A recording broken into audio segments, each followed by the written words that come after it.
Our conversation is with Mr. Yuri Alexandrovich Bezmenov. Mr. Bezmenov was born in 1939 in a suburb of Moscow.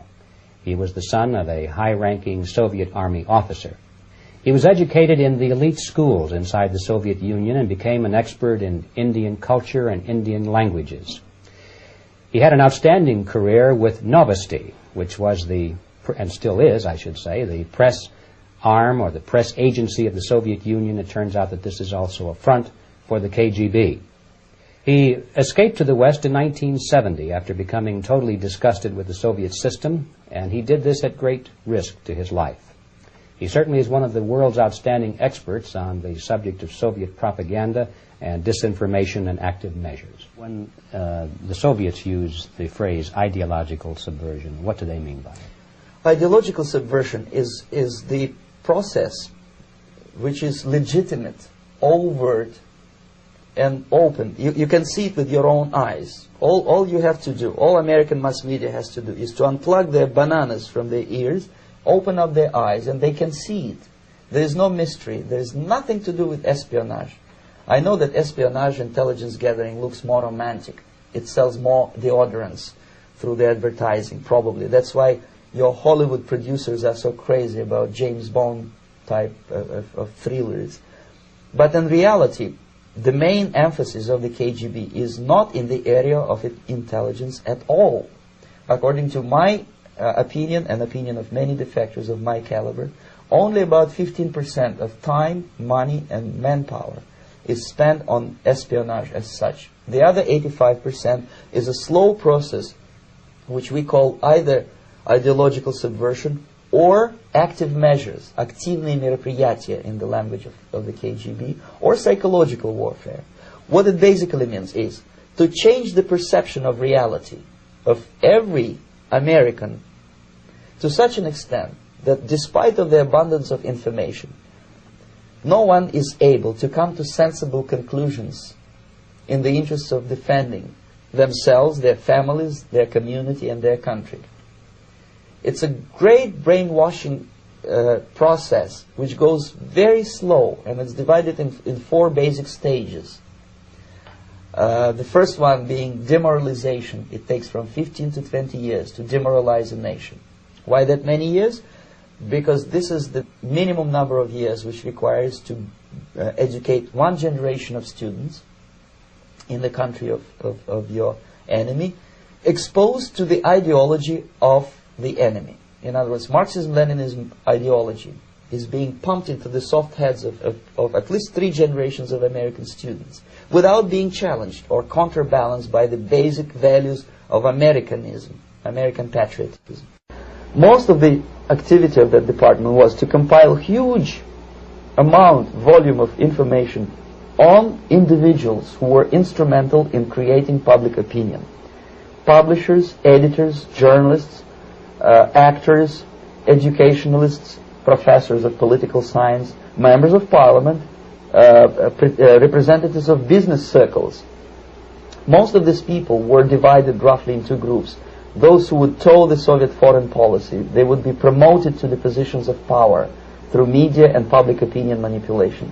Those who refused the Soviet influence in their own country would be character assassinated or executed physically come revolution. Same way as in the small town of Hue in South Vietnam, several thousands of Vietnamese were executed in one night when the city was captured by Viet Cong for only 2 days.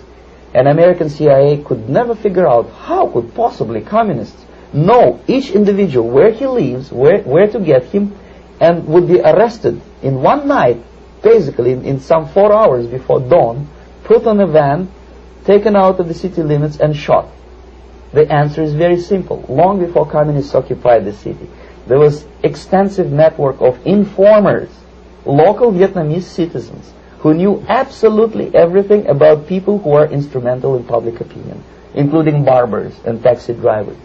Everyone who was sympathetic to the United States was executed. Same thing was done under the guidance of the Soviet embassy in Hanoi, and same thing I was doing in New Delhi. To my horror, I discovered that in the files where people were doomed to execution, there were names of pro-Soviet journalists with whom I was personally friendly. Pro-Soviet? Yes. They were idealistically minded leftists who made several visits to USSR, and yet the KGB decided that come revolution or drastic changes in political structure of India, they will have to go. Why is that? Because they know too much. Simply because, you see, the useful idiots, the leftists who are idealistically believing in the beauty of Soviet socialist or communist or whatever system, when they get disillusioned, they become the worst enemies. That's why my KGB instructors specifically made a point: never bother with leftists. Forget about these political prostitutes. Aim higher. This was my instruction. Try to get into large circulation, established conservative media. Reach, filthy rich movie makers, intellectuals, so-called academic circles. Cynical, egocentric people who can look into your eyes with angelic expression and tell you a lie.